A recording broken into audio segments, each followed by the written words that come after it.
Bonjour Bastien Lachaud, merci d'être avec nous, député La France Insoumise de Seine-Saint-Denis. Vous êtes dans la Drôme pour la rentrée de votre mouvement. C'est quand même un sacré aveu d'échec en fait, que vous soyez obligé de reconnaître qu'il faudrait vous retirer potentiellement pour faire avancer les choses et les discussions. Ce n'est pas le sujet.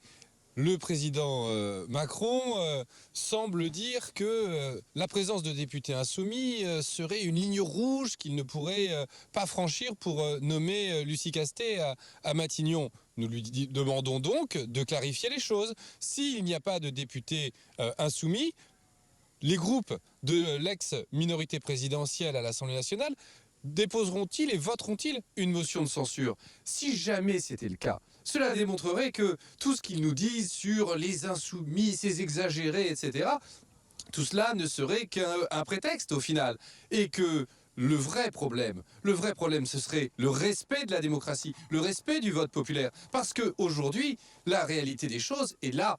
Il y a une majorité qui s'est exprimée dans les urnes pour envoyer des députés du nouveau Front populaire de manière majoritaire à l'Assemblée nationale sur un programme clair de rupture avec la politique menée par Emmanuel Macron, que ce soit pour abolir la retraite à 64 ans, que ce soit pour augmenter les salaires, bref, pour en effet faire ce qu'Emmanuel Macron a fait, parce que les Français aujourd'hui ne veulent plus de cette politique. Et d'ailleurs, ils n'en voulaient même pas quand Emmanuel Macron l'a fait, car il faut quand même le rappeler, la retraite à 64 ans, 93% des actifs de ce pays y étaient opposés.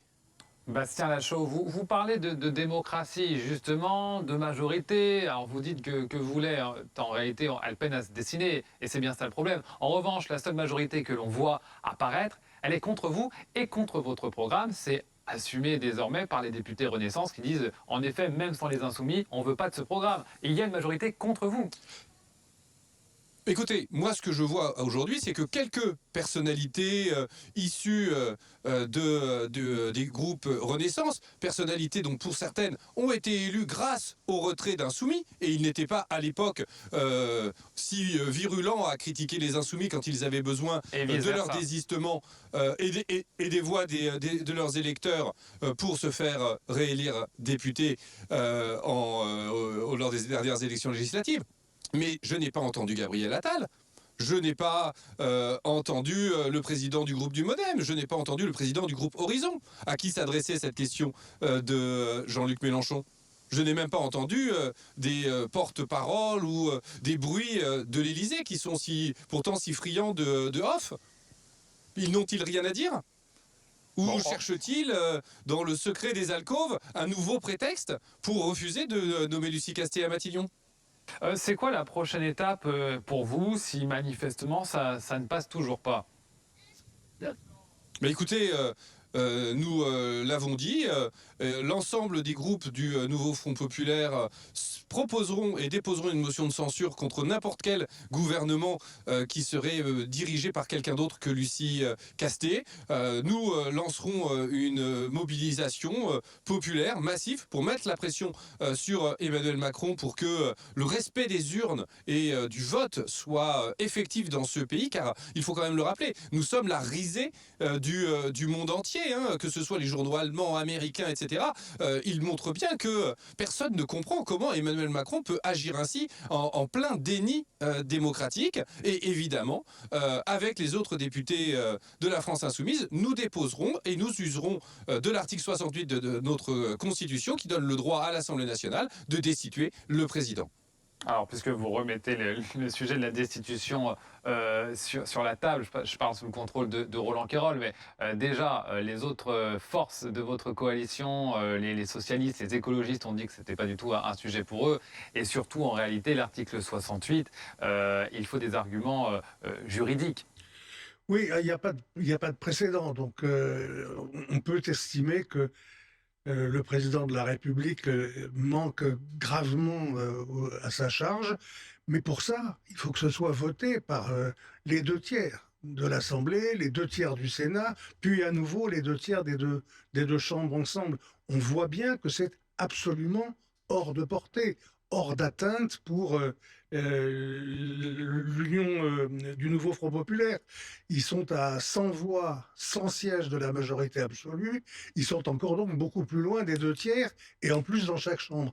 Donc c'est purement propagandiste. C'est pour montrer qu'on ne cède pas, qu'on finira par avoir la peau, au sens symbolique bien sûr, de ce Macron-là, mais ça ne risque pas d'aller beaucoup plus loin. Bastien Lachaud, vous faites Pas des du tout. coups, vous faites un coup avec le jeu de poker de Jean-Luc Mélenchon, cette proposition, avec la proposition de destitution. Ce n'est absolument pas un coup. Regardons les choses. Regardons la Constitution. Il faut 58 députés pour déposer la demande de destitution. Nous les avons. Il faut la majorité du bureau de l'Assemblée nationale. Le nouveau Front populaire là, et contrairement à ce que vous venez de dire, aucun des partis du nouveau Front populaire n'a dit qu'il voterait contre le processus de destitution. Ils ont dit que la priorité, c'était la censure. Et c'est exactement ce que je viens de vous dire. Censure, mobilisation, destitution. Donc, je pense que nous aurons la majorité du bureau. Ensuite, il faut la majorité de la commission des lois. À la commission des lois, les macronistes sont minoritaires. Donc, il faudra que les autres oppositions à Emmanuel Macron, en tout cas ces personnes qui se disent opposants à Emmanuel Macron, disent si oui ou non ils s'opposent au coup d'État et au déni démocratique d'Emmanuel Macron. Et enfin, à l'Assemblée nationale, les macronistes représentent moins d'un tiers de l'Assemblée nationale. Donc, il est possible d'obtenir un vote aux 2 tiers de l'Assemblée nationale. Et je tiens à le dire, si nous obtenons ce vote des 2 tiers, la composition du Sénat fait que les 2 tiers au Sénat seront également atteints. Donc oui, il y a une mobilisation populaire nécessaire pour faire pression sur les députés qui se disent d'opposition pour que réellement, à l'Assemblée nationale, ils agissent comme des opposants à Emmanuel Macron et qu'ils refusent ce coup d'État du président, ce déni démocratique. Et donc, non, ce n'est pas vrai que nous ne pouvons pas obtenir la destitution d'Emmanuel Macron. Nous pouvons le faire et nous allons vous en faire la démonstration. Bastien Lachaud, est-ce qu'il faut vraiment parler de coup d'État? Vous parlez de démocratie. C'est aussi le jeu de la démocratie. Vous citiez l'exemple des pays étrangers européens qui, pour beaucoup, ont des systèmes parlementaires à la proportionnelle où il faut des coalitions. Et ce n'est pas toujours le parti qui est arrivé en tête qui emporte le pouvoir dès lors qu'il y a une coalition plus importante. Est-ce que ce n'est pas le jeu du Parlement, justement, si vous êtes minoritaire face à des blocs qui s'opposent à vous et à votre programme? Vous l'avez dit, il faut qu'il y ait un fonctionnement parlementaire. Ce n'est pas au président de déterminer quelle va être la majorité. Son rôle, c'est de nommer la représentante de la coalition arrivée en tête, à savoir Lucie Castet. Charge à Lucie Castet, après, d'avoir une majorité au Parlement sur les textes de son programme ou de ne pas se faire censurer. Et moi, je vais vous le dire. Quand Lucie Castet va proposer l'abrogation de la retraite à 64 ans, qui est massivement populaire dans ce pays, quand elle va proposer l'augmentation du SMIC, qui est une mesure largement majoritaire dans le pays, quel sera le député qui aura le courage de déposer une motion de censure et de voter la censure contre l'avis majoritaire dans ce pays? Donc, le coup de force, le coup d'État, la tentation autocratique, mais choisissez les mots que vous voulez, c'est le fait qu'Emmanuel Macron veuille remplacer le Parlement et décider, lui, quelle serait la majorité qui peut exister au Parlement. Les Français ont tranché, il y a une force politique qui est arrivée en tête, c'est le nouveau Front populaire, c'est à elle que doit revenir la charge de faire des propositions au Parlement et d'obtenir la majorité et de réussir à ne pas se faire censurer. Alexis Cuvillier, puisqu'on parle d'Emmanuel Macron, à qui revient la charge de nommer un Premier ministre, qui a débuté des consultations qui vont se poursuivre et qui doit s'exprimer demain soir?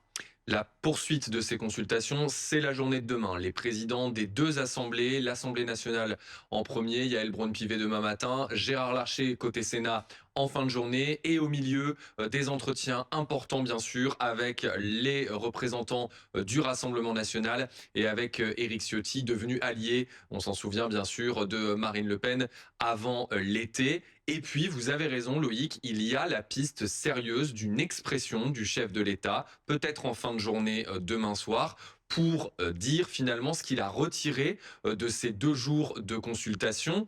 Est-ce que cela va ouvrir la voie un nouveau cycle de consultations. Ce n'est pas impossible. Peut-être des consultations où il y aurait davantage cette fois-ci la question de Matignon, puisque vous savez que le chef de l'État, en tout cas auprès de ses interlocuteurs vendredi, est resté assez discret sur ses intentions. Il n'a par exemple pas testé, entre guillemets, de nom de locataire pour Matignon. Est-ce que là, dans ce deuxième cycle de rencontres, il irait plus loin? Ce n'est pas impossible. Ce qui sera aussi très intéressant, pour revenir au sujet que l'on évoquait il y a quelques secondes, ce sera bien sûr de savoir ce qu'Emmanuel Macron a pensé de la position de Jean-Luc Mélenchon, c'est-à-dire ce retrait de LFI qui, objectivement, était la ligne rouge qu'il avait pu constater vendredi du côté du bloc central et de la droite. Bastien Lachaud, un dernier mot, on se parle franchement, et puisque vous êtes, et c'est tout à fait votre droit, très critique à l'égard d'Emmanuel Macron, est-ce que vous croyez vraiment qu'il peut encore nommer Lucie Castet? Mais il n'a pas d'autre choix démocratique. Nommer une autre personne à Matignon que Lucie Castet serait un coup de force et un déni du vote populaire qu'il a lui-même convoqué. C'est lui le responsable de cette situation, c'est lui qui a dissous l'Assemblée nationale. Aujourd'hui, le peuple s'est exprimé, il s'est exprimé massivement. Pour que jamais depuis 1981, autant de Français ne s'étaient déplacés pour une élection législative. Et que va-t-il leur dire? Vous avez voté mais je n'en ai rien à faire et je décide et je continue et rien ne doit changer? Les Français l'ont sanctionné aux européennes, aux législatives. Ils ne veulent plus de sa politique. Ils veulent justement défaire ce qu'Emmanuel Macron a fait contre leur choix. Eh bien, aujourd'hui, ils ont la possibilité de le faire avec un gouvernement du nouveau Front populaire. Et c'est Emmanuel Macron qui bloque tout une nouvelle fois. Merci beaucoup, Bastien Lachaud, député insoumis de Seine-Saint-Denis.